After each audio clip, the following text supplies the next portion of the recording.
é a última intervenção do que tinha sido programado, né?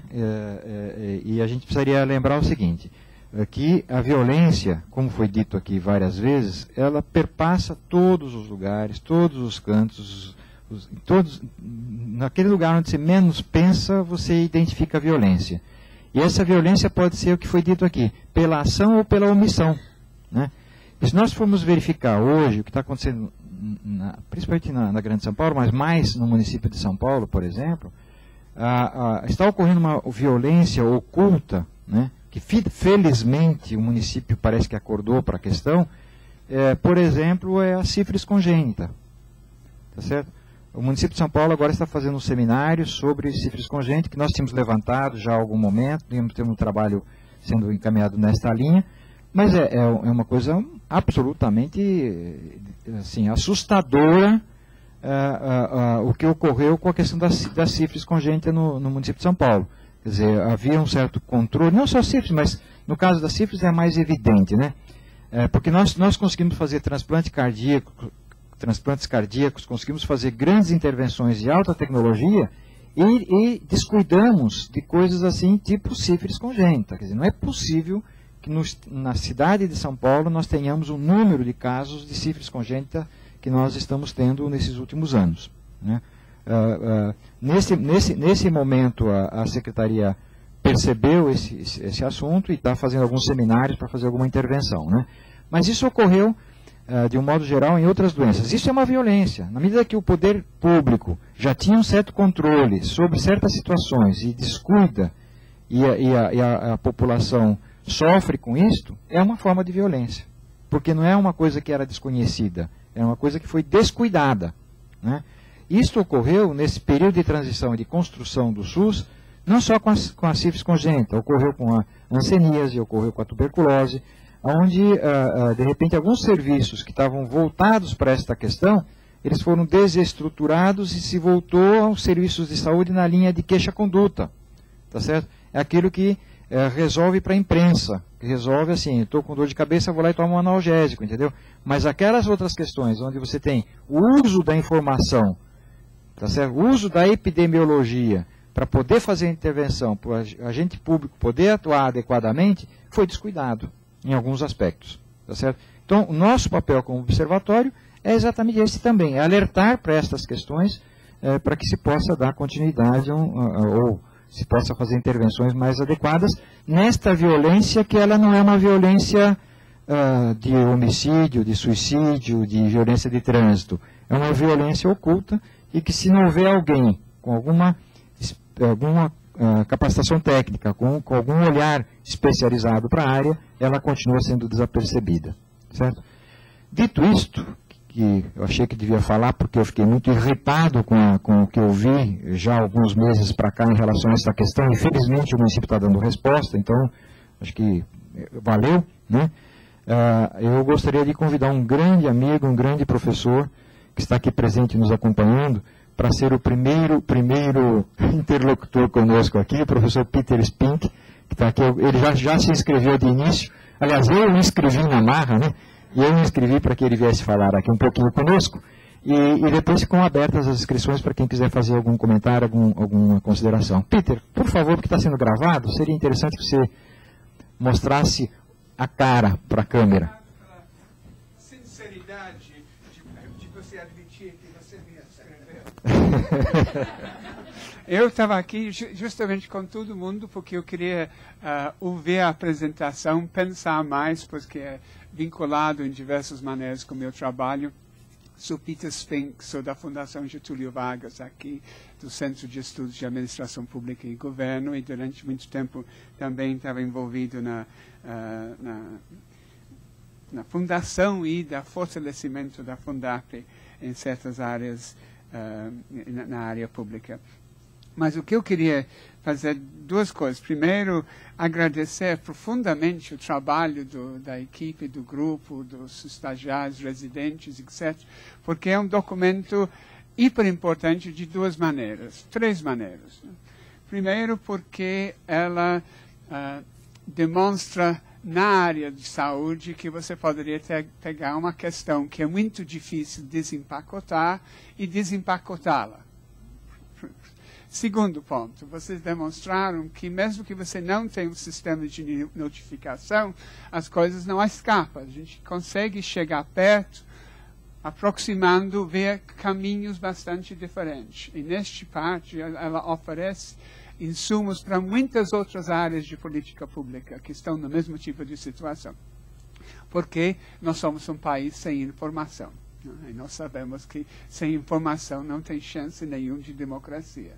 E o terceiro ponto, que foi já mencionado no final, é a vitalidade que este tipo de experiência nos demonstra para a lei de acesso à informação, porque nós sabemos o que pedir, porque nós podemos dizer, fomos atrás disso, não encontramos, precisamos disso. Então, ajuda, eu acho que o que vai ser nosso papel-chave dos observatórios, as universidades, os pesquisadores, os jornalistas farão a parte deles, mas a parte deles será menor do que nossa parte. Que nós vamos ter que ir agressivamente atrás das informações com parte do nosso trabalho. O ponto que eu queria adicionar segue um pouco uma reflexão para a importância disso de São Paulo e a região metropolitana. Porque, obviamente, tem as consequências, as curvas batem com as curvas federais, tem uma série de elementos aqui. E, como foi mencionado, novos problemas para atendimento e prevenção, da Cecília Menares, assumir causas externas, assumir a questão de violência, mexe muito com a maneira tradicional que se pensa sobre saúde. Mas também temos o alerta federal. Espera um pouco, tem 3 estatutos e leis aqui. Isso é uma questão de direitos agora. Nós estamos falando da ECA, do Estatuto do Idoso, etc. Então, azar se você é um homem entre 20 e 59 anos. Graças a Deus eu escapei. Agora eu sou um cidadão de direitos. Eles vão anotar sobre mim quando eu vou no posto de saúde. Então, finalmente eu consigo existir. Mas, agora, o que eu quero adicionar é dizer, isso por si só é complicado. O problema dos orçamentos é complicado. Lidar com causas externas é complicado. A própria ideia da notificação, é muito mais fácil lidar com notificação de causas internas, de epidemias, etc., de lidar com notificações de causas externas. Tudo isso problematiza muito e reposiciona os agentes, os atores básicos na área de saúde. Mas nós estamos em São Paulo e na região metropolitana e eu quero adicionar um outro elemento. São Paulo tem 5% da população do país e muito menos de 1% do território do país. A região metropolitana tem 10% da população do país e um pouco mais de 1% do território. Todas as regiões metropolitanas do país têm algo em torno de 20% da população e menos de 2% do território. Isso quer dizer metropolitano em nosso espaço. Então, vamos pegar São Paulo. São Paulo tem 10 milhões. Portugal tem 10 milhões. Se você vive em Portugal, você tem 308 concelhos, que são como grandes municípios, e você tem 4.257 freguesias, que são as unidades básicas, paróquias, a origem de nossa freguesia do outro lado do rio, que é a mais perto que a gente chegou a ela.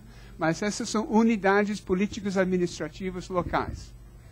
4.257 para 10 milhões. Em São Paulo temos nada. Nada. Somos 10 milhões de pessoas soltos abaixo de um governo municipal. Só. Não tem mais nada em termos institucionais. Na região metropolitana, a situação simplesmente fica um pouco menos complicada nos lugares com menor população, porque você está um pouco mais perto, mas basicamente se trata de uma situação desconectada. Quero que você pense, qualquer pessoa morando em Portugal está conectado com uma unidade institucional que, em alguma maneira ou outra, representa o Estado democrático de direitos para essa pessoa. Okay? Então, o que acontece no nosso caso? Conforme foi mencionado por Luciano, outros exemplos que foram dados. Ao assumir na agenda de saúde a importância da violência neste sentido mais complexa, você aprofunda mais ainda a relação territorial da saúde. Okay? E você extenda a agenda desta inserção territorial. A experiência de alguns dos CEUs no final de semana em que estão abertos está demonstrando que são os mecanismos a partir de qual grupos comunitários estão conseguindo ser acessados e discutir questões, por exemplo, vinculado com a defesa civil, porque nós temos 70% das administrações regionais de São Paulo têm áreas de risco de escorregamento. Mas eles estão virando espaços de aproximação de atores do Estado com as populações locais. As outras experiências que Luciana mencionou, de paredes sendo derrubadas, etc. Então é isso, ou seja, saúde não simplesmente vai incrementar, mas vai transformar sua importância na base territorial, porque ela é governo em ação, ela é um pedaço do Estado Democrático de Direito. E num lugar metropolitano onde não há mais nada, ela é a única que tem.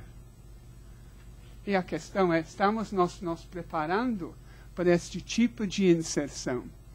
Não política no sentido partidário, estou falando política no sentido democrático de constituir um pedaço do Estado de Direito inserido territorialmente, onde não há mais nada. Não adianta falar das subprefeituras, porque eles são totalmente esvaziados do seu papel. Então, estamos um município centralizado. Então, acho que isso é tremendamente importante, a reflexão que eu acho que o trabalho estimula e os comentários que foram feitos hoje de manhã. Não é simplesmente mais uma tarefa para a saúde. Ela é um desafio que muda numa outra direção. E por que não? Por que não pensar o Estado Democrático de Direito a partir dos atores públicos territoriais?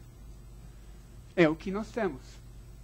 O resto é desenhar grandes e mirabolantes esquemas na louça que não vai a lugar nenhum. O que nós temos e o que nós temos territorialmente. Então, foi essa questão que me provocou. E agradeço muito o trabalho. Foi maravilhoso.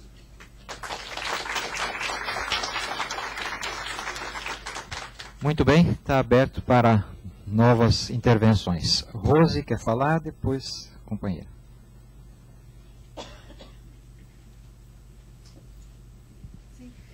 Só uma observação, porque acho que também é importante a gente lembrar que nós temos muitos conselhos deliberativos na cidade. Né? Eles estão se fortalecendo. Então, acho que é uma coisa importante de lembrar. Não só na saúde, né? A saúde é uma pioneira mesmo nisso, mas nós temos conselhos de população deliberativos em várias áreas. Na área ambiental, a gente tem o CADES, que é um conselho paritário, assim como na saúde, tem 36 membros e delibera. Então, nós temos conselhos deliberativos na área da assistência, na área da educação, né? E é preciso, então, só se lembrar que eles são parte dessa sociedade democrática. É importante a lembrança da Rose nesse sentido, quer dizer, nós temos muitos espaços de participação em tese, né? Em tese, tem muitos espaços de participação em que, às vezes, até a própria sociedade não consegue ter clareza disso e participar efetivamente, né? Até mesmo os CONSEGs, né? Tem os conselhos de segurança. Agora, quem da população se mobiliza para estar lá participando dos CONSEGs e coisas do gênero? Então, existe realmente alguns espaços importantíssimos que estão cumprindo o seu papel e tem alguns espaços que eventualmente ainda não estão a população não tem nem clareza de como está chegando lá para poder participar. Agora, eu entendo perfeitamente o que o meu xará inglês falou, né? Que é o Peter, em relação ao papel da saúde nesse processo, assim como o papel da educação, que são os dois, vamos dizer assim, as duas grandes áreas que estão próximas da população. Então, na verdade, para a população, o Estado quem é? É no máximo a saúde e a educação que está ali, que tem porta aberta, né? Então, vamos dizer assim, a figura do poder público, a figura do Estado, está consubstanciada no território, no máximo em relação a, fundamentalmente, né, do ponto de vista de dispersão no território, é a saúde e a educação. Acho que esses são os setores que necessariamente, como ele mesmo colocou, né, a questão dos céus, né, que estão sendo utilizados como espaço para isso, e céu é educação, não é saúde, né? Mas, na realidade, seriam então esses dois grandes setores, entre aspas, né, que estariam pulverizados na sociedade e que deveriam ser mais, deveriam ter uma preocupação maior de como cumprir esse papel de representação da sociedade civil e representação para a sociedade civil dentro de um Estado democrático, né? Acho que é isso que eu consegui pegar. Pessoas inscritas, tá? A Kátia. Bom dia a todos, meu nome é Kátia Martinez e eu estou hoje na gestão do Sistema de Informação de Mortalidades e Nascidos Vivos do Estado de São Paulo, do SIM e do SINASC, né? E eu queria, em primeiro lugar, parabenizar o grupo, na pessoa do Álvaro, porque é um tema extremamente sensível, delicado, mas importantíssimo de ser trabalhado. E, recentemente, eu pessoalmente andei trabalhando alguns dados de violência no nosso sistema estadual e observei a grande dificuldade de você conseguir chegar a alguns denominadores pela insuficiência de informações, vamos dizer assim, que os nossos sistemas trazem. Né? E a saúde, aí, voltando um pouco para todas as áreas, né, ela sempre acaba permeando e puxando este carro, porque quando a gente fala de violência, ou muitas vezes resulta num agravo ou numa morte. Né? Então, é lá que a gente consegue estar identificando propriamente mesmo a questão da violência. E uma das coisas que me chamou muito a atenção quando eu fiz alguns levantamentos, e sei que o grupo deve ter visto, é o que a Sheila coloca, que é a questão dos mal definidos e dos indeterminados. Né? E isso é uma questão ainda assim importantíssima, que necessita de uma interface com a Secretaria de Segurança, e fiquei muito, muito contente de te ouvir, Sheila, nesse sentido, porque a gente observa que essa dificuldade ela vem realmente desde a capacitação, né, dos profissionais que ali estão, do entendimento e até da implantação de novos departamentos, e vou dizer na figura de novos IMLs, né, que falta ainda, vou falar do Estado, falta muito. Muitos casos hoje eles são atestados sem essa condição, né, o profissional que ali se vê obrigado a fazer, alguns com clareza e coloca como mal definido, e outros não, o que desvirtua ainda, mas mesmo com todo a desvirtude que traz esse dado, ainda deixa muito claro e muito evidente nessa coisa da violência e da cultura da paz. E parabenizar a Fundap com esse grande incentivo. Tem mais duas pessoas escritas. Posso passar para mim? Ah, tá bom. Então, Álvaro, depois o companheiro. Só vem para cá. Alguém me falou, que eu acho que não estou vendo se a pessoa está aqui, de Santo André. Tem alguém? Acho que já foi embora? Ah, acabou de sair. Então, que ela estava comentando que eu ia só fazer um link com a história de que eles andaram investigando lá em Santo André, esse negócio do mal definido, alguns casos, que eles não sabem quantos, de falso suicídio de jovem, por chumbinho, aquele remédio para matar rato e tal, que traficante dá e tal. Não sei, ela tinha me falado no intervalo, eu ia provocar para ela. Quer dizer, eu acho que tem muita exploração para fazer nesses mal definidos, né? Alessandro da Secretaria do Verde também, do município.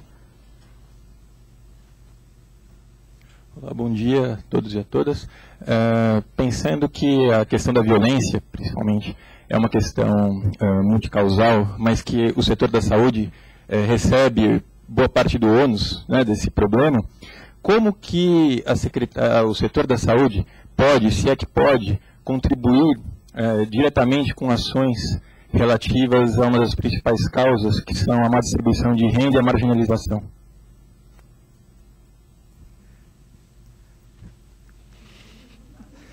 Merece a resposta?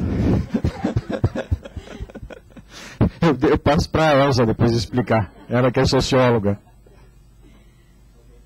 Depois a gente vai passar para as pessoas que fizeram as intervenções para fazer suas considerações finais e concluir. Posso falar daqui? Falo daí. Aqui. Bom dia. Eu sou Fátima Ribeiro, sou de São José dos Campos. Eu trabalho na Secretaria Estadual no GVE, né, na área de vigilância, e trabalho também num programa intersecretarias do município de atenção às famílias em situação de violência. E eu estou falando um pouco do lado do serviço, com alguém que está lá na prática, no dia a dia. Eu fui anotando algumas questões que eu queria assim, trazer minha contribuição, além de parabenizar o quanto eu aprendi de todas as falas aqui. Então, parabéns para vocês e o grupo todo que trabalhou, né? Uma questão que eu queria perguntar para a Sheila, assim, a gente tem muita dificuldade, né, no trabalho com os conselhos tutelares, de entender que a importância da notificação, uma vez que ao chegar ao conselho tutelar, ele já considera que o caso está notificado. Então, a gente tem muita... Então, eu entendi até a dificuldade dos dados de vocês, que a gente sente isso no dia a dia, essa dificuldade. A outra, então, essa relação com CIPIA e tudo mais. A outra questão das tentativas de suicídio, né, que está lá prevista a notificação e que, assim, os dados, né, do trabalho acabam não mostrando isso, né, que, assim, está prevista a notificação, né, das tentativas de suicídio. A gente não, o setor saúde não tem dado um olhar para isso, inverte essa relação que as tentativas é mais na mulher, né?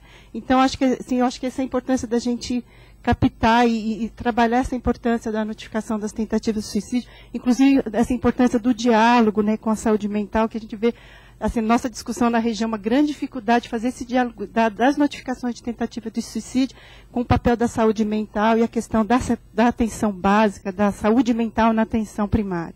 Muito difícil essa conversa ainda, né? A outra coisa, assim, que eu senti, assim, uma certa preocupação, que recentemente no evento no CVE, né, é que os dados do Sinan da cidade de São Paulo não estão contemplados no Sinan, no Banco Oficial, porque a cidade de São Paulo tinha um sistema, como outras cidades do estado de São Paulo já tinham um sistema, então a compatibilização do dado estava ainda em processo. Então eu senti que alguns dados poderiam ter dado uma certa diferença por falta desses dados que não estavam lá compostos, né? E aí eu, assim, fiquei pensando um pouco dessa questão da importância que a gente trabalhou aqui, da associação da notificação, né, como disparador, né, de acionar todo um processo de trabalho para a pessoa em situação de violência. Né, quanto é importante, a gente tem trabalhado muito essa ideia de a notificação que aciona uma rede, né, e a gente tem percebido isso e a importância, né, da cultura de paz. Eu fiquei lembrando quando a Luciana, desculpe se eu estou me alongando, quando ela contou o caso da criança mordida, e eu me lembrei de um caso que a criança chegou nos pronto-socorro com múltiplas fraturas, né? E pela sensibilidade da rede, essa criança foi notificada. Foi feita a hipótese de maus tratos pelos pais. Mas essa criança foi notificada e foi para nós, né, para ser atendida. A criança foi internada, se prolongou uma internação e se acionou o nosso projeto que atende essas famílias. E essa criança tinha osteogênese imperfeita, né, imperfecta. Né? Então, assim, olha, assim, mostrando assim, a importância de uma rede sensível, identificar sinais de alerta, tomar umas medidas de proteção para essa criança, né, não desconsiderando outras possibilidades né, de não considerar essa família como agressora, né, e ela chegando no serviço, sendo atendida por nós, que somos a equipe de saúde do serviço, poder ouvir esse pai, essa mãe, colher toda uma história das múltiplas, levantar prontuários, entender a passagem dessa pessoa pelo serviço de saúde. Então, assim, eu sou fã da notificação, né? Assim como essa questão de acionar a rede, né? Eu acho que a importância da gente capacitar a nossa rede para a questão da identificação dos sinais de alerta da violência, né? Que vai muito além, né, das questões biológicas e tudo mais, mas essa sensibilidade, eu acho que esse também é um grande desafio, ok? Tem mais uma pessoa que será inscrita involuntariamente, sim, que é a nossa companheira de Santo André, é isso? Então, você está convidada para contar a história para a gente dos mal definidos e coisas parecidas. Depois tem mais umas solicitações no fundo, que alguém pediu aí. É você, né? E, sim, na sequência eu passo para você e aí a gente tenta devolver a palavra para as pessoas aqui da frente, tudo bem? Meu nome é Vânia, eu sou do GV de Santo André, tudo bom? E aí eu conversei com o professor Álvaro, a respeito das notificações de suicídios. A primeira colocação que eu fiz para ele foi a respeito dos casos, de muitos casos, de óbitos por suicídio, que não foram óbitos, principalmente na faixa etária entre 10 e 25 anos, que eles foram suicidados, né? E o meio de intoxicação foi intoxicação exógena e foi por chumbinho. Então foi assim, esses casos acontecem porque os traficantes, por não pagamento, eles forçam que esses jovens façam a ingesta do chumbinho, né? Então é uma coisa muito séria e que tem que ser investigada, né? Tem que ter uma ação conjunta, intersetorial, com a saúde pública e com a segurança pública também. E tem outra coisa também que eu fiquei sabendo ontem, que dentro dos CDPs, do comando, tem juízes, né? Os juízes do tráfico, que condenam os próprios os traficantes que têm dívidas, para que eles ingiram o tal do Gatorade, né, que leva também à morte. Então, o tráfico está tomando esse Gatorade, eu não entendi bem o que é, mas é uma mistura de droga com medicamento, e também leva à morte. Então, são vários casos complicados, né? E outro caso também, prestigiado popular aqui hoje, né? Que também é sério, em relação aos casos de sífilis congênita, né? E que está acontecendo muitos casos dentro da prisão, né, nos CDPs, e esses casos estão aumentando porque os próprios presos, nas visitas íntimas, fazem questão de fazer sexo sem camisinha, com as companheiras. Elas, muitas vezes grávidas, no período de gestação, elas são portadoras de sífilis durante a gestação. Então, assim, a gente está tentando fazer com que essa população prisional tenha uma visibilidade, principalmente na questão epidemiológica de proteção. Por quê? São casos de papilomavírus, estão aumentando demais, HIV, tuberculose e a sífilis congênita. Porque se não for enfocada as casas-abrigo, se não for enfocada os CDPs e a população de rua, vai aumentar os casos de sífilis congênita, infelizmente. E assim, a gente tem que ter também essa visão, uma visão mais assim, articulada, intersetorial, entre todos esses atores, porque senão vai aumentar muito esses casos de epidemia mesmo, e vai aumentar ainda mais. Tá? Muito obrigado.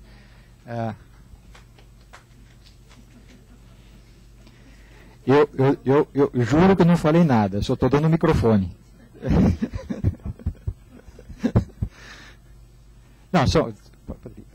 Não, realmente são situações que precisam ser comunicadas. Eu agradeço a contribuição da companheira. É algo que precisa ser aprofundado, que os diferentes atores públicos precisam tomar conhecimento dessas situações para poder tomar alguma providência, tá certo? Quer dizer, eu acho que você continuar registrando casos como suicídio, quando na realidade é homicídio, para nós faz uma diferença significativa do ponto de vista da área da saúde, tá certo? Então, é importante que essas coisas possam vir a público, possam ser colocadas para que a gente possa estar comprometendo e passando essas informações para os gestores públicos que têm que tomar as suas devidas providências. Além da ouvidora do Estado que está aqui, que leva isso lá para todas as ouvidorias, né? Nossa grande ouvidora aqui. Perdão.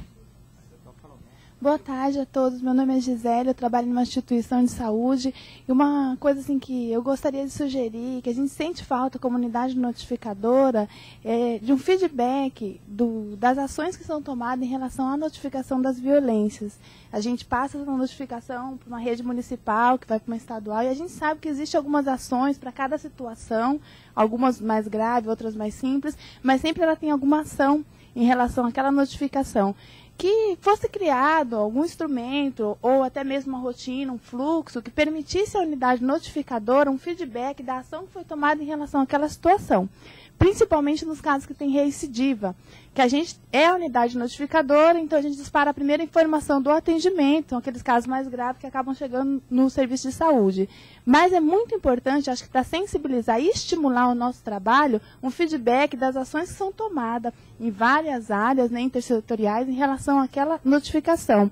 Em relação, gostaria também de deixar aqui uma observação, as notificações de violência, nos casos de tentativa de suicídio por método de intoxicação exógena, a especificidade da ficha da violência não é tão completa como da intoxicação exógena. Talvez isso dificulte um pouco o registro da informação. E com isso, a dificuldade de você mostrar realmente o que está acontecendo, né, nas tentativas de suicídio. A gente sente muito isso, a dificuldade da especificidade nos campos da ficha de violência para essa situação, que são as tentativas de suicídio por intoxicação exógena.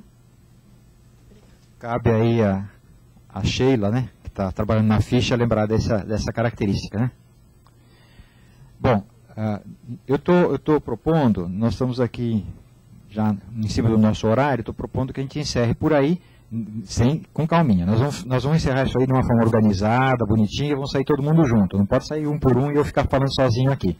Então, nós vamos fazer a seguinte proposta, se vocês estiverem de acordo. Eu inverto a ordem das falas, tá certo? Então, quem falou por último, fala primeiro agora, e dos apresentadores, tá certo? E depois, no final, o Eduardo aqui vai fazer o encerramento como representante oficial da Fundap. Então, a Rose pode fazer suas observações sobre as questões que foram colocadas e, ao mesmo tempo, já fazer suas considerações finais. Só quero agradecer por ter podido ver a pesquisa assim, ao vivo, né? Fala da pesquisa. A gente poder usar o observatório, como a gente já tem utilizado, e queria ressaltar a importância do observatório para todas as áreas, não apenas para a área de saúde, mas para todas as áreas que trabalham com a questão da sociedade. Então, muito obrigada.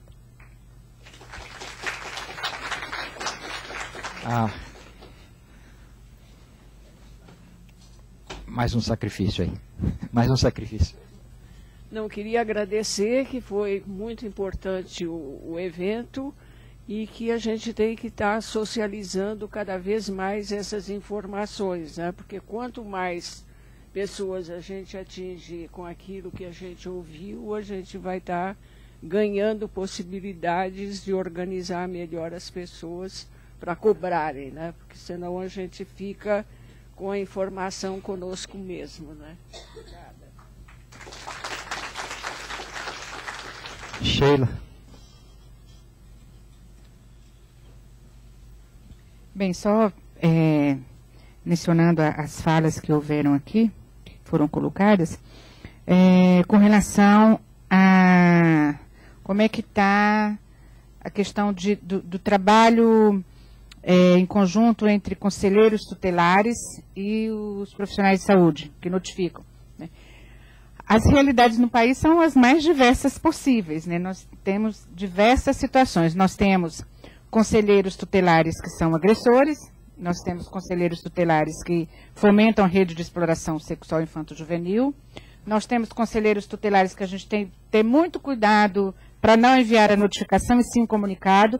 Nós temos conselheiros tutelares que são experts, que fazem trabalhos espetaculares, que conseguem desmanchar redes de violência, de exploração e de tudo. Então, assim, cada realidade é um tipo de trabalho que se faz, é um tipo de pactuação que se faz. Agora, o que é interessante? Quando foi para construir o CIPIA, nós participamos dessas discussões. Inclusive, a ficha de notificação está no sistema também, do setor saúde, né? Agora, o que vai reforçar isso, eu acho, se tiver uma notificação única, tanto para a rede de proteção, quanto para as outras redes. Mas, assim, o que está acontecendo muitas vezes nos locais é essa pactuação de ficha única e pactuação na comunicação da rede de atenção e de proteção. Agora, eu não tenho nenhuma dúvida que notificar por notificar não vai mudar realidade nenhuma também, né? Você tem que utilizar a notificação como instrumento de informação, mas como instrumento de intervenção e de gestão. Então, assim, você tem que notificar, mas você tem que estar fomentando, articulando e formando uma rede de atenção e de proteção a essas vítimas, né? Porque, assim, para onde é que...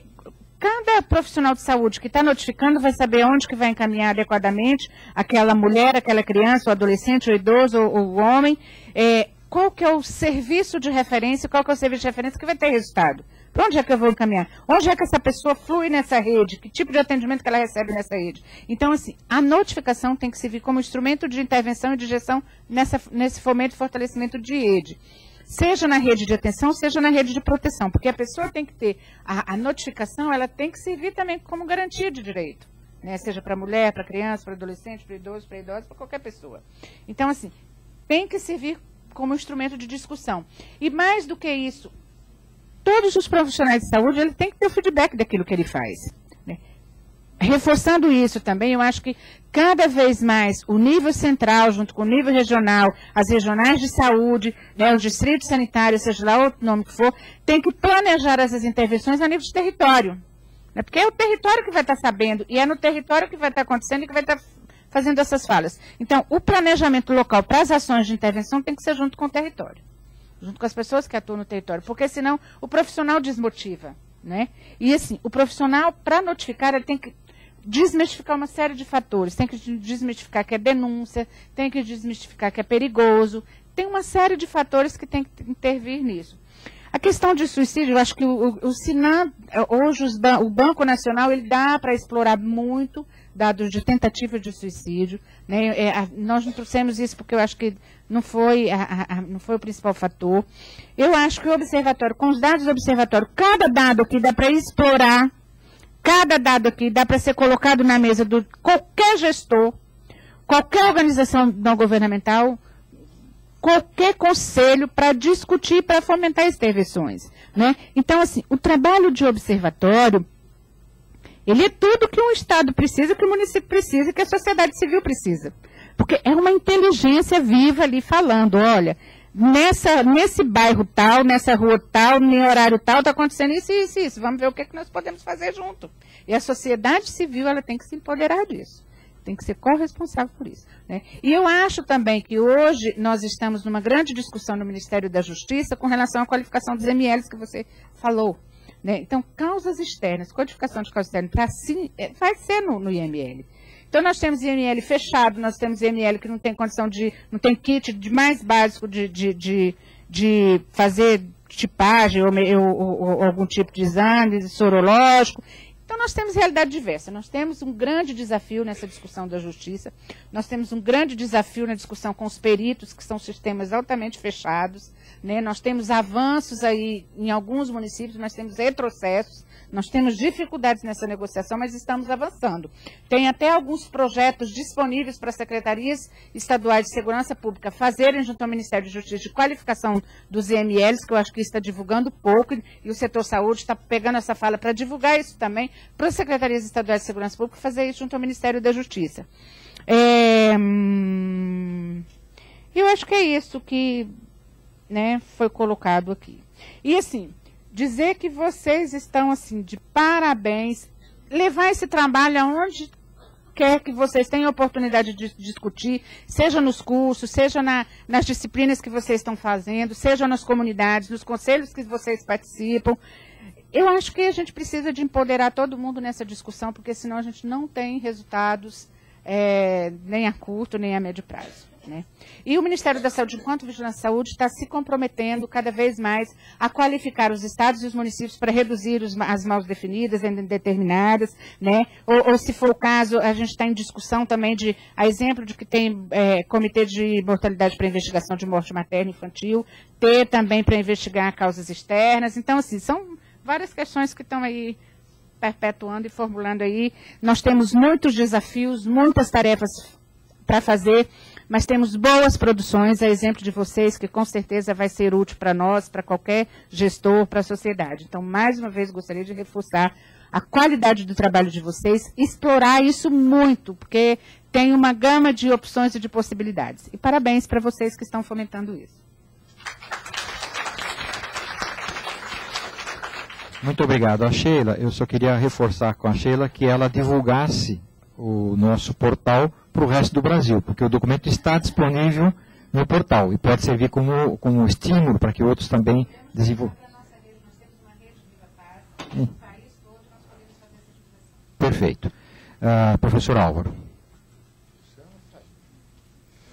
Bom, eu acho que